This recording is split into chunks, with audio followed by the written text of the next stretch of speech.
मैंने उसका नाम रखा है नरभक्षी आनंद सरस्वती। उसको भी बड़ा फेम होने का शौक़ है, क्योंकि भारत में अजीब किस्म की टेंडेंसी चल रही है कि जिसको भी मशहूर होना होता है या तो वो किसानों के पीछे लग जाए, या वो दलितों के पीछे लग जाए, या मुसलमानों के पीछे लग जाए। तो अभी आप देखो डासना मसूरी में आपने देखा कि 12 साल का एक लड़का था, आसिफ जिसका नाम था, आरिफ नाम था उसका। जब वो मंदिर में पानी पीने जाता तो यही वो नरभक्षी आनंद था। इसने उसको मारा और वीडियो बनवा के उसको बाकायदा वायरल करी। उसके बाद उसने देखा मैं तो अच्छा खासा पॉपुलर हो गया। अब उसको दिमाग में आया और ज़्यादा मैं कैसे पॉपुलर हूँ, तो वो एक प्रेस कॉन्फ्रेंस करता है। पूरा सुअरों का झुंड वहाँ बैठा हुआ होता है और ये प्रेस कॉन्फ्रेंस करके हमारे इस्लाम को, हमारे कलाम पाक को, हमारे पैगंबर को गालियाँ देना शुरू कर देता है। भाई आप हमें मारते हो मॉब लिंचिंग के नाम पे, चलेगा। आप हमें गालियाँ देते हो, चलेगा। लेकिन मेरे भारत का संविधान इस बात की इजाज़त नहीं देता कि हम किसी भी मज़हब पे या उसके ग्रंथ पर या उनके देवी देवताओं पर जाके कोई टिप्पणी करें या उनको गाली दें। हुआ क्या? कोई कार्रवाई नहीं, सिंगल कार्रवाई नहीं हो। कार्रवाई होती भी क्यों? क्योंकि बीजेपी का था, यह आरएसएस का जाफरानी बॉम्ब था। लेकिन आप देखिए, जैसे ही ओखला के आप पार्टी के एमएलए अमानत साहब, उन्होंने इसके खिलाफ एफआईआर कराई, उल्टा उनके खिलाफ एफआईआर हो गई। क्योंकि अमानत साहब ने कहा कि अगर यहाँ पर इस्लामिक कानून होता और ये इस तरह इस्लाम के खिलाफ बोल रहा होता तो यकीन करिए इसका सर कलम कर दिया जाता। उनके बयान को तोड़ मरोड़ के जो पेश करा, तो उसको तो नरभक्षी आनंद को तो कुछ नहीं कहा, लेकिन उल्टा अमानत साहब के खिलाफ इन्होंने एफआईआर कर दी। तो ये जो ड्रामेबाजी चल रही है, इनकी इसलिए ड्रामेबाजी चल रही है कि किसान मूवमेंट है, इस पर ये कुछ कर नहीं पा रहा है, इनको सारा का सारा मुद्दा हटाना है, 5-6 स्टेट में इलेक्शन है। तो ये जो दिमाग है वो किस तरह डाइवर्ट करें। और ये सरकार तो लगातार मैं कहती चली आ रही हूँ कि गायें, गोबर, मंदिर, मस्जिद, तीर, त्रिशूल, तलवार पर हुकूमत करती है। तो एक बार फिर इन्होंने बैक मारा कि ये फिर वही हिंदू मुस्लिम राजनीति करने आ गए। क्योंकि आप देखो बंगाल में जो इलेक्शन है, तो बंगाल में इन्होंने बेगम ममता तक कह डाला, यानी बेगम माने कि मुसलमान है।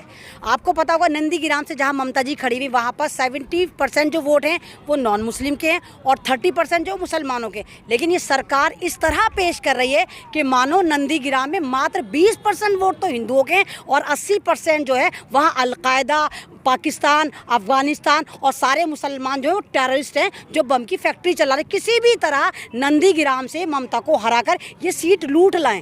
तो ये सारी आपस में इंटरकनेक्टेड कड़ियाँ हैं। उसी का सारा ये ताना बाना है कि किस तरह ये सारा दिमाग हटाते हैं और इंटरनेशनल फिर ये पहुंचा देते कि देखो भारत में आज भी मुसलमान आतंकवादी है। अपनी गतिविधियां नहीं दिखाएंगे, उस नरभक्षी स्वामी पे कोई कार्रवाई नहीं होगी। लेकिन कार्रवाई किस पे होगी? जो कहेंगे हाँ संविधान को मानते हैं। एक तरफ तो आप ये देखिए संविधान को मानते नहीं है।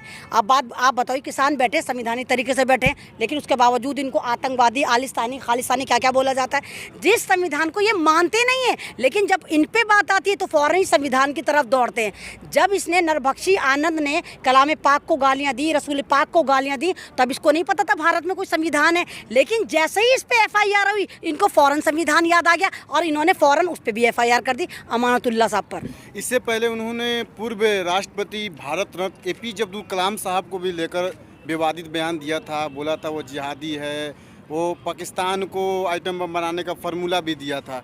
तो उस वहाँ पर भी उनकी कोई कार्रवाई नहीं होती। कार्रवाई होगी क्यों? ये सारे के सारे जिसको इस वक्त सरकार है, ये सारे आरएसएस के हाथ में है। आप खुद देखो, अगर एपीजे कलाम के बारे में बोले उन्होंने भारत को क्या नहीं दिया। वो अपनी सैलरी में से चवन्नी नहीं रखते थे, सारा का सारा डोनेट कर देते थे, स्लीपर में फिरते थे, ना वो मंदिर को कुछ कहते थे ना मंदिर को। हर जगह वो जाते थे, गुरुद्वारे में जाते थे, मंदिरों में जाते थे, मस्जिद में जाते थे। अगर इतने सेकुलर आदमी तो छोड़ो, भारत का ज़बरदस्त तरीके का साइंटिस्ट, उसके बाद वो भारत के मिसाइल मैन भी थे, प्रेसिडेंट भी थे, भाई भारत रत्न मिला। उस बंदे के बारे में, उस इतने बड़ी शख्सियत के बारे में 2 कौड़ी का दलाल अगर कुछ कह रहा है, उस पर कोई कार्रवाई नहीं हो रही, तो आप सोचो कि तार कहाँ कहाँ तक जुड़े हुए। यानी जो नरभक्षी आनंद है, इसको किसने इम्प्लांट करा है? समझ में आ जाता है कि ये बीजेपी का चाटुकार है, पालतू है और ये सिर्फ नफरत फैलाने की फैक्ट्री है, जो भारत में सिर्फ नफरत फैलाना चाहता है। वही बीजेपी है जो 2010 में एपीजे अब्दुल कलाम साहब को राष्ट्रपति भी बनाया था और उन्हीं की तरफ से कहा जा रहा है कि ये बीजेपी से बिलोंग करते हैं। नरसिंह आनंद वो बयान दे रहे हैं। तो इस पे बीजेपी की तरफ से कोई स्टेटमेंट नहीं आया एपीजे अब्दुल कलाम के तो support आएगा करने में? कैसे? जैसे आपने कहा कि बीजेपी ने ही उनको बनाया था, तो आप ही देखिएगा, टकैत साहब तो खुद बीजेपी में थे, पहले थे नहीं थे, अब इन्हीं टकैत साहब पे बीजेपी वाले हमला करवा रहे हैं, क्योंकि बीजेपी में पूरा भारत था। हमने भी बीजेपी को वोट दिया था सन 2014 में, जब हमें लगा था ये चाय वाले, हमें थोड़ी पता था इतना खतरनाक आदमी है। तो सारे लोग बीजेपी में थे, तो टकैत साहब भी तो बीजेपी में थे। अलवर में किसने हमला करवाया? टकैत साहब ने तो ओपनली नाम लिया कि बीजेपी के गुंडों ने मेरे पे हमला करा। तो ये पार्टी उसकी सबसे बड़ी दुश्मन होती है जो इनका प्रमोटर होता है। सारे भारत ने इनको चुना था, ये सबसे ज़्यादा उन्हीं के दुश्मन है। तो इस तरह कुछ नहीं होगा। ये कितनी कोशिशें कर लें भारत को बांटने की, भारत में नफरतें फैलाने की, ये हर बार मुँह खाएंगे और इनको इस बार भारत मज़ा चखाएगा और इनकी चिता में मुख अग्नि का काम करेगा ये जो किसान मूवमेंट है।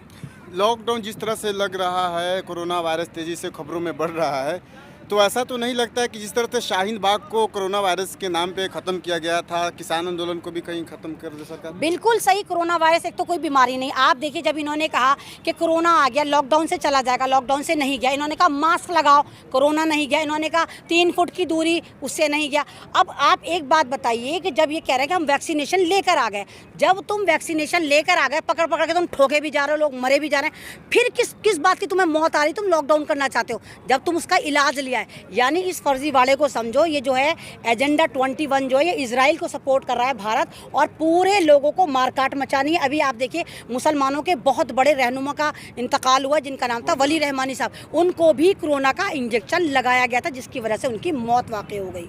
आपने बीच में बंगाल इलेक्शन की बात की, असम में बीजेपी की प्रत्याशी के गाड़ी में ईवीएम पकड़ी जाती है, क्या कहेंगे? भाई देखिए कि अब इन्होंने इलेक्शन कमीशन जो है पूरा का पूरा बीजेपी के अंगना में जो है बांदी बन के रोल अदा कर रहा है। अब इन्होंने देखा कि आसाम के लोग बिल्कुल अवेयर हो गए, मशीनें कैसे लेके भागी जाएं, तो इलेक्शन कमीशन ने कहा कि पूरे आसाम में गाड़ियां नहीं थी, यानी कि पूरे आसाम में उन्हें किसी की गाड़ी नज़र नहीं आई, कोई खच्चर, कोई टट्टू, कोई मुस्टंडा नज़र नहीं आया जो मशीन को ले जाके सही सलामत इलेक्शन कमीशन को दिया था। उसके लिए इन्होंने उसी बंदे का चयन करा जो बीजेपी का बंदा MLA के लिए लड़ा था, उससे कहा तो अपनी गाड़ी लिया, वो अपनी गाड़ी में ईवीएम को किडनैप करके भाग रहा था। लेकिन उसकी खुशबू जब आसाम वालों को आ गई कि भाई हमारी मशीन लूट के भाग रही है, उन्होंने उसको पकड़ा, तो पहले तो बीजेपी ने फौरन ट्वीट कर दिए, नहीं नहीं नहीं, ये गाड़ी हमारी नहीं है, नहीं नहीं नहीं, ये नहीं। जब उसका सारा का सारा शजरा निकाला गया तो वो गाड़ी बीजेपी के उस ही कैंडिडेट की निकली जिसकी गाड़ी में वो ईवीएम भाग रही थी, वही अपनी मशीनें लेकर भाग रहा था ताकि वहाँ गबड़ घोट कर लेते। तो ये किडनैपिंग का मामला था, लेकिन इस बार किडनैप कौन हो रही थी? EVM machine. एक तरफ किसान शहीद हो रहे हैं, दूसरी तरफ जवान शहीद हो रहा है, जिस तरह से छत्तीसगढ़ में घटना आया है, तो उस पर क्या कहेंगे आप? भाई जवान और किसानों के साथ तो इन्होंने मर्जा किसान और मर्जा जवान वाला मामला कर रखा है कि जब भी इन्हें कोई नया ड्रामा करना होता है, या तो ये जवानों को मरवा देते हैं या किसान को मरवा देते हैं। और जिस तरह छत्तीसगढ़ में 40 से ज़्यादा इन्होंने मेरे नौजवानों का कत्ल करा है, मेरी सेना को मरवाया है, उसके लिए बीजेपी जवाब दे, क्योंकि ये सारा का सारा इल्ज़ाम इनके ऊपर आ रहा है कि 1 महीने पहले जो नंद किशोर जी ने बोला था कि अगर बीजेपी चाहती है कि बंगाल से 100 सीटें लाए तो उसको वहाँ पर नक्सलाइट हमला करवाना होगा, प्रशांत किशोर ने बोला था। और ये वाली बात देखिए, 1 महीने बाद ठीक वही हमला इस सरकार ने करवा दिया। आखिरी में आप देश की जनता से और जो जवान शहीद हुए हैं उनके माता पिता से क्या कहना चाहेंगे? मैं यही कहूँगी कि भाई देखिए, अभी भी समझ जाइए, अभी भी सुधर जाइए। ये भारत आपका है, ये जवान आपको कहाँ तक प्रोटेक्ट करेंगे, किसान आपको कहाँ तक प्रोटेक्ट करेंगे। आप 140 करोड़ हैं, अपने दिमाग की बत्तियों को जलाओ और समझो कि ये किसान सड़कों पर क्यों बैठा है। समझो उस चालाकी को कि ये जवान लगातार उसी वक्त क्यों शहीद हो जाता है, उसी वक्त क्यों कत्ल हो जाता है जब बीजेपी के यहाँ इलेक्शन हो रहे होते हैं या भारत में कहीं इलेक्शन हो रहे थे और बीजेपी हार रही होती, उसी वक्त क्यों जवानों को मार काट करना शुरू कर देती है ये सरकार। बहुत बढ़िया, धन्यवाद।